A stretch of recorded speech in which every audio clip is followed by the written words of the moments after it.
بسم الله الرحمن الرحيم نحمده ونصلي على رسوله الكريم أما بعد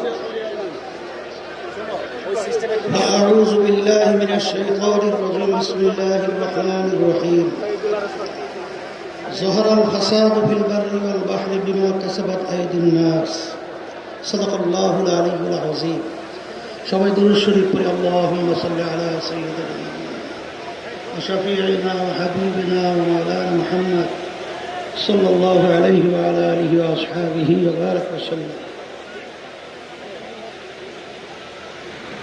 আজকের সমাবেশ কি উদ্দেশ্যে ইতিমধ্যে আমরা গুরুত্বপূর্ণ ব্যক্তিদের গুরুত্বপূর্ণ আলোচনার মাধ্যমে আমরা মেসেজ পেয়েছি। সামনে বাংলাদেশকে এই লক্ষ্যে আমরা গঠন করার দায়িত্ব পালন করব ইনশাআল্লাহ। সংস্কার, বিচার ও ক্রিয়ার পদ্ধতিতে জাতীয় নির্বাচন আয়োজনের দাবিতে এবং দেশ ও ইসলাম বিরোধী সকল ষড়যন্ত্র ও চক্রান্তের প্রতিবাদে আয়োজিত ইসলামী আন্দোলন বাংলাদেশে আজকের এই মহাসমাবেশে উপস্থিত বিভিন্ন রাজনৈতিক দলের নেতৃবৃন্দ, ওলামায়ে কেরাম, সাংবাদিক বন্ধুগণ, শিক্ষাবিদ, বুদ্ধিজীবী ও প্রিয় দেশবাসী, সবাইকে আন্তরিক শুভেচ্ছা ও কৃতজ্ঞতা জানাচ্ছি।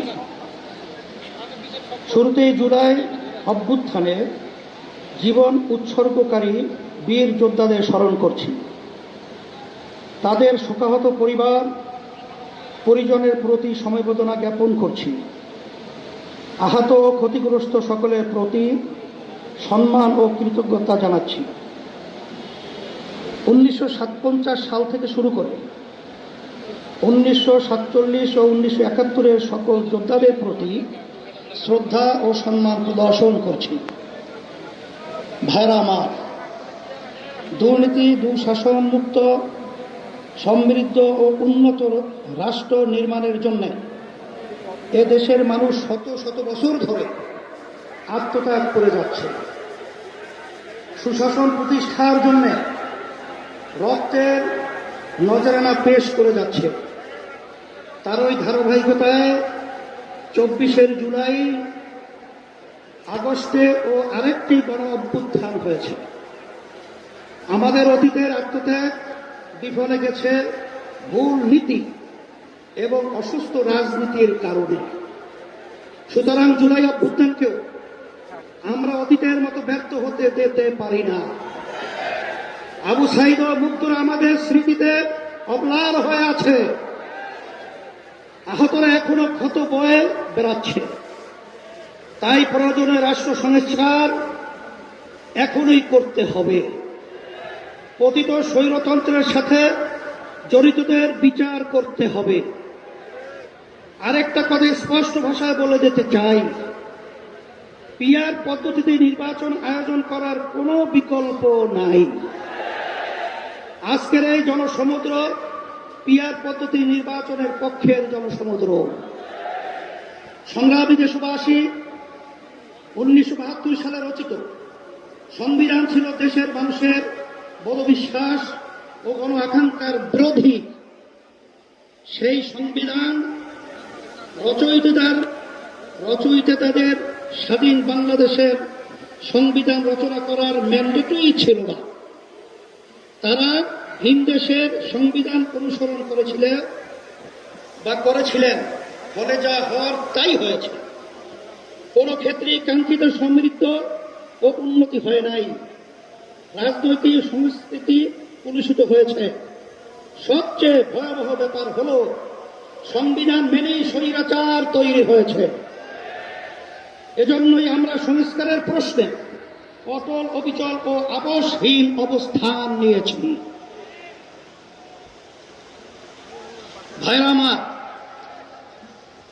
জুলাই অভ্যুত্থানের প্রধান লক্ষ্য ছিল দেশকে স্বৈরাচারের হাত থেকে রক্ষা করা, 54 বছরের জমা হওয়া জঞ্জাল দূর করা। অভ্যুত্থানের পরে সংস্কার কমিশন গঠন করা হয়েছে। আমরা মতামত দিয়েছি। এখন সংস্কার নিয়ে দ্বিতীয় দফা আলোচনা চলছে। আমরা লক্ষ্য করছি মৌলিক সংস্কারে কেউ কেউ গড়িমসি করছেন। এটা জুলাইয়ের সাথে বিশ্বাসঘাতকতা। স্বৈরাচার তৈরির রাস্তা খোলা রাখা যাবে না।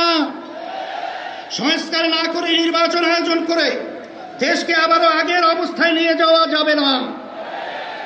রাষ্ট্রের মূলনীতি সহ সংসদের উভয় কক্ষে পিআর পদ্ধতি নির্বাচনের মতো বিষয় ঐক্যমত্য না হলে গণভোটের আয়োজন করতে হবে। ভাইরা আমার, পতিত ফ্যাসিস্ট জুলুমের রাষ্ট্র তৈরি করেছিল, হাজার হাজার মানুষকে গুম ও খুন করেছে, বিলিয়ন বিলিয়ন টাকা দেশ থেকে চুরি করে নিয়ে গেছে, লাখো মানুষকে কারাবন্দী করেছে, চাঁদাবাজি করে মানুষের জীবনকে অতিষ্ঠ করেছে, আর 24 জুলাই তো প্রকাশ্যে গণহত্যা করেছে। ফলে তাদের কোনো ক্ষমা নাই। যারা সরাসরি ফৌজদারি অপরাধের সাথে জড়িত ছিল তাদের বিচার করতে হবে। যারা অপরাধের সহায়তা করেছে তাদেরও বিচার করতে হবে। বিচারের ক্ষেত্রে কিছুটা অগ্রগতি হলেও পতিত সরকারের অধিকাংশ মন্ত্রী, এমপি এবং নেতারা এখনো জেলের বাইরে। অনেকেই দেশের বাইরে থেকে উস্কানি দিয়ে যাচ্ছে। আজকের এই মহাসমাবেশ থেকে ঘোষণা করছি, অবিলম্বে ফ্যাসিবাদীর সাথে জড়িত সকলকে শাস্তির আওতায় আনতে হবে। আরেকটা কথা বলি, সুপ্রিম কোর্টে বিচারপতি নিয়োগ নিয়ে অতীতের মতোই বাতাসে নানা রকম কথা ভাসছে।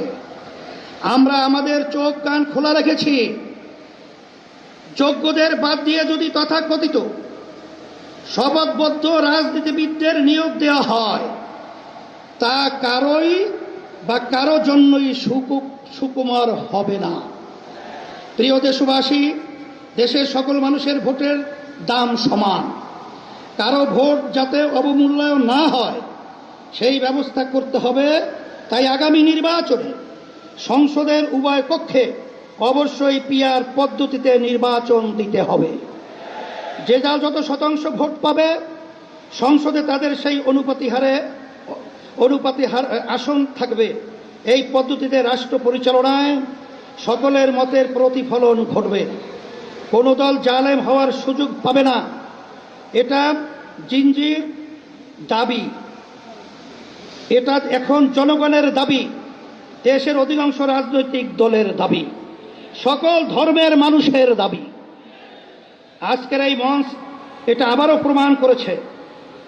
ভাইরা আমার, আমরা বারবার রক্ত দিয়েছি কিন্তু সফলতা পাই নাই, কারণ আমরা প্রতিবারই নেতা ও নীতি বাছাই করতে ভুল করেছি। আমরা 54 বছরে অনেক দলকে দেশ শাসন করতে দেখেছি, কিন্তু ইসলামকে এখনো ক্ষমতায় নিতে পারি নাই। এবার ইসলামপন্থীদের ঐক্যের ব্যাপারে গণপ্রত্যাশা তৈরি হয়েছে। আমি শুরু থেকে ইসলামপন্থী সকল ভোট এক বাক্সে আনার কথা বলে আসছি। আগামী নির্বাচনে শুধু ইসলাম দলই নয়, ইসলামী দলই শুধু নয়, বরং দেশপ্রেমিক আরো অনেক রাজনৈতিক দলও এক বাক্সে নীতিতে আসতে পারে ইনশাআল্লাহ। যদি আমরা একত্রে নির্বাচন করতে পারি, যদি কার্যকর ঐক্য গড়ে তুলতে পারি, তাহলে বাংলাদেশে ইসলামপন্থীরাই হবে প্রধান রাজনৈতিক শক্তি। রাষ্ট্র পরিচালনার দায়িত্ব আমাদের হাতেই আসবে ইনশাআল্লাহ। প্রিয় দেশবাসী, অন্তর্বর্তীকালীন সরকার জুলাই অভ্যুত্থানের ফসল। এত জনসমর্থন নিয়ে আর কোনো সরকার দায়িত্ব গ্রহণ করে নাই। আমরা নিঃস্বার্থভাবে এই সরকারের পাশে দাঁড়িয়েছি। সরকারকে বলবো, সংস্কার, বিচার ও সুষ্ঠু নির্বাচনের যে অঙ্গীকার নিয়ে আপনারা দায়িত্ব নিয়েছেন, সেই দায়িত্ব পালনে অবিচল থাকুন। কারো দ্বারা প্রভাবিত হয়ে লক্ষ্য থেকে বিচ্যুত হবেন না। নিরপেক্ষ থেকে দায়িত্ব পালন করুন। আমরা আপনাদের পাশে ছিলাম, আছি এবং থাকবো ইনশাআল্লাহ। প্রিয় ভাইরা আমার, আইন শৃঙ্খলা পরিস্থিতি, রাজনৈতিক চরিত্র, চাঁদাবাজির ক্ষেত্রে অবস্থার এখনো কোনো পরিবর্তন হয় নাই। একটি দলের বিরুদ্ধে অভিযোগ উঠেছে, কারো নাম ধরে সমালোচনা করতে চাই না, তবে পুরনো রাজনৈতিক অপসংস্কৃতি জিয়ে রাখার চেষ্টা সহ্য করা হবে না। রাজনীতির নামে সন্ত্রাস, চাঁদাবাজিকে অবশ্যই প্রতিহত করতে হবে ইনশাআল্লাহ। ভাইরা আমার, আমাদের প্রধান লক্ষ্য হবে মানুষের জীবনের নিরাপত্তা নিশ্চিত করা এবং গণমানুষের জীবন মান উন্নত করা, ভবিষ্যৎ প্রজন্মের জন্য নিরাপদ দেশ গড়ে তোলা, মানুষের বিশ্বাস ও চিন্তার স্বাধীনতা নিশ্চিত করা। আমরা একটি সমৃদ্ধ বাংলাদেশ নির্মাণ করতে চাই। কৃষক ও শ্রমিক ভাইদের উদ্দেশ্যে আমি বলতে চাই, অতীতে কেউ আপনাদের স্বার্থ রক্ষা করে নাই, আপনাদের শ্রম ঘামের প্রকৃত মূল্য কেউ দেয় নাই। ইসলামী শক্তি ক্ষমতায় এলে আপনাদের স্বার্থ নিশ্চিত করা হবে ইনশাআল্লাহ। ব্যবসায়ী ভাইদের উদ্দেশ্যে বলতে চাই, আপনাদেরকে পদে পদে চাঁদা দিতে হয়, প্রশাসনিক হয়রানির শিকার হতে হয়, বিদ্যুৎ জ্বালানি নিয়ে ভোগান্তির শিকার হতে হয়, ঋণ পাওয়া নিয়ে ব্যতিব্যস্ত হতে হয়। ইনশাআল্লাহ আমরা রাষ্ট্র পরিচালনার দায়িত্ব পেলে আগামী বাংলাদেশ হবে ব্যবসা বান্ধব বাংলাদেশ। জেনজি তরুণদেরকে বলি, তোমরা আমাদের ভবিষ্যৎ, তোমাদের সম্ভাবনা কিসের জন্য আমরা ওয়াদাবদ্ধ। আমি আমার প্রিয় তরুণ যুবকদের আশ্বস্ত করতে চাই, আগামী বাংলাদেশে তোমরাই হবে মূল শক্তি।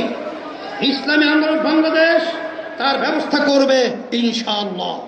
তোমাদের জীবনের প্রথম ভোট হোক সত্যের পক্ষে, কল্যাণের পক্ষে, ইসলামের বাক্সে। যদি তোমরা এটা করতে পারো, এদেশকে আমরা গড়ে তুলবই ইনশাআল্লাহ। আমাদেরকে কেউ দমাতে পারবে না ইনশাআল্লাহ। আমরা কথা দিচ্ছি, আমাদেরকে দায়িত্ব দিলে দুর্নীতির দুঃশাসন মুক্ত একটি সমৃদ্ধ বাংলাদেশ তোমাদের উপহার দেব ইনশাআল্লাহ।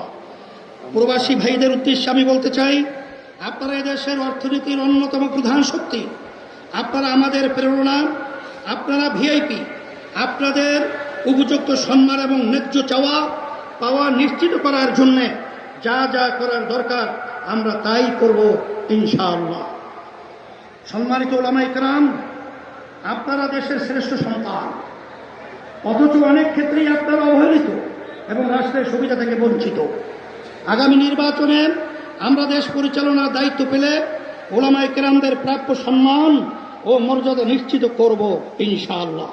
প্রিয় দেশবাসী, ইসলামী আন্দোলন বাংলাদেশ প্রতিবেশী রাষ্ট্রের সাথে শান্তি ও সৌহার্দ্যপূর্ণ সম্পর্ক চায়, সহযোগিতামূলক সম্পর্ক চায়, নিরাপদ সম্পর্ক চায়। তবে কোনো আগ্রাসী মনোভাব, অবৈধ হস্তক্ষেপ বা চোখ রাঙ্গানি প্রত্যাশা করে না। বাংলাদেশের হিন্দু, বৌদ্ধ, খ্রিস্টান, উপজাতি, ক্ষুদ্র নৃগোষ্ঠী এবং মুসলমান সকলে মিলেই আমরা বাংলাদেশী। এই দেশ আমাদের সকলের, ধর্ম বর্ণ নির্বিশেষে সকলের জানমালের নিরাপত্তা নিশ্চিত করা এবং সবার জন্য সমান সুযোগ ও মর্যাদা প্রদান করা আমাদের রাজনৈতিক অঙ্গীকার। আমার মা বোনদের উদ্দেশ্যে বলতে চাই, নারীরা আমাদের জনশক্তির অর্ধেক। দেশ গঠনে নারীদের ভূমিকা খুবই গুরুত্বপূর্ণ। ইসলামী আন্দোলন বাংলাদেশ নারীর স্বাধীনতা, সম্মান ও অধিকার নিশ্চিত করতে চায়। আমরা নারীর প্রতি কোনো প্রকার সহিংসতা বরদাস্ত করব না, নারীকে পণ্য বানাতে দিব না। নারীর প্রকৃত মর্যাদা সমুন্নত করাই আমাদের পবিত্র দায়িত্ব। ভাইয়ের আমার, এ মহাসমাবেশ থেকে আমরা ফিলিস্তিনি জনতার প্রতি সমর্থন ঘোষণা করছি। প্রথম কিবলা বাইতুল মুকাদ্দাসের মুক্তিসহ স্বাধীন ফিলিস্তিন রাষ্ট্র প্রতিষ্ঠার জন্য সব মুসলিম দেশের রাষ্ট্রপ্রধানদের কার্যকর উদ্যোগ নেওয়ার জোর দাবি জানাচ্ছি। সংগ্রামী ভাইরা আমার, আমরা রাষ্ট্রে সুশাসন চাই, জবাবদিহিতা নিশ্চিত করতে চাই। যেখানে রাষ্ট্রপ্রধান ও জনতার কাছে জবাবদিহি করতে বাধ্য থাকবে। আমরা ন্যায়ের শাসন প্রতিষ্ঠা করতে চাই, আমরা দুর্নীতিমুক্ত বাংলাদেশ প্রতিষ্ঠা করতে চাই, আমরা দক্ষ সৎ জনপ্রশাসন গড়ে তুলতে চাই। প্রতিষ্ঠার পর থেকে আজ পর্যন্ত ইসলামী আন্দোলন বাংলাদেশ কখনো অন্যায়ের সঙ্গে আপোষ করে নাই, শর্টকাট পথে ক্ষমতায় যেতে চায় নাই, নীতি বিসর্জন দেয় নাই। সব কিছুর ঊর্ধ্বে আমরা ইসলাম, দেশ ও জনগণের স্বার্থকে প্রাধান্য দিয়েছি। আগামীতেও আমরা জনপ্রত্যাশাকে পূরণ করতে চাই। প্রিয় নেতাকর্মী বৃন্দকে বিশেষ করে আমরা বলবো, আপনারা অনেক ঘাম ঝরিয়েছেন, অনেক সময় দিয়েছেন, অনেক রক্ত দিয়েছেন, জীবন দিয়েছেন। আপনাদের কোরবানির বদৌলতে ইসলামী আন্দোলন বাংলাদেশ আজ গণমানুষের শক্তিশালী রাজনৈতিক দলে পরিণত হয়েছে। এখন সময় ফসল ঘরে তোলার। সুতরাং মহাসমাবেশ থেকে ফিরে গিয়ে কমিটিগুলোকে আরো সক্রিয় করুন, গ্রাম মহল্লা ভোট কেন্দ্র ভিত্তিক কমিটি গঠন করুন, সকল ভোটারের কাছে গিয়ে দাওয়াত দিন, তাদের সামনে ইসলামের সৌন্দর্য শ্রেষ্ঠত্ব তুলে ধরুন, সকল ধর্মমত পথ ও মাসলাকের সাথে সম্পর্ক উন্নয়ন করুন, সকল পেশাজীবীদের সাথে সম্পর্ক ঘনিষ্ঠ করুন। প্রিয় দেশবাসী, আগামী বাংলাদেশ ইসলামের বাংলাদেশ, আগামী বাংলাদেশ দেশপ্রেমিকদের বাংলাদেশ, এই লক্ষ্য অর্জনে সকলকে সর্বোচ্চ শক্তি নিয়োগ করার আহ্বান জানাচ্ছি। আসুন সকলে মিলে আমাদের স্বপ্ন পূরণে একযোগে কাজ করি। আজকের মহাসমাবেশে আসার জন্য সবাইকে আবারও ধন্যবাদ ও কৃতজ্ঞতা জানাচ্ছি। ইসলামী আন্দোলন বাংলাদেশের সকল নেতা কর্মীকে শুকরিয়া জানাচ্ছি। আপনারা যারা পরিশ্রম করেছেন তার প্রতিদান একমাত্র আল্লাহই প্রদান করবেন ইনশাআল্লাহ। সারা দেশ থেকে যারা এসেছেন, সহযোগিতা করেছেন, প্রচার করেছেন এবং বুদ্ধি পরামর্শ দিয়েছেন, তাদের সবার জন্য অন্তর থেকে বলছি জাযাকুমুল্লাহ খায়রাত। আল্লাহ আপনাদের প্রতিদান দিবেন। প্রশাসনের ভাইদের শুকরিয়া জানাই, সাংবাদিক বন্ধুদের শুকরিয়া জানাই, আরও যারা যেভাবে সহায়তা করেছেন তাদের সবার জন্য আল্লাহর কাছে দোয়া করি। আল্লাহ হাফেজ। ইসলামী আন্দোলন বাংলাদেশ এমন একটা অবস্থান আপনাদেরকে মেসেজ দিয়েছে, 5ই আগস্টের পরে এখন ইসলামের পক্ষে যে ক্ষেত্র তৈরি হয়েছে, এই ক্ষেত্রে যদি আমরা মাঠে ময়দানে সোচ্চার না থাকি, তাহলে এই দেশের ভিতরে মাঠের ভিতরে আগাছা জন্মাবে এবং ফ্যাসিস্টরা আমাদের বাংলাদেশকে কলুষিত করবে। নুরুর মতো লোককে অপমান করেছে, আবার ভোট কেন্দ্রে ওরা দখল করবে, ওদের উৎখাত করতে হবে, বঙ্গোপ সাগরে ওদেরকে নিক্ষেপ করতে হবে, বাংলাদেশকে স্বাধীন বাংলাদেশ ঘোষণা করতে হবে। আল্লাহ হাফেজ। সকলকে উদাত্ত আহ্বান জানিয়ে আমরা আলোচনা শেষ করছি। আলহামদুলিল্লাহ। আল্লাহ সকলকে ভালো রাখুক, কবুল করুক।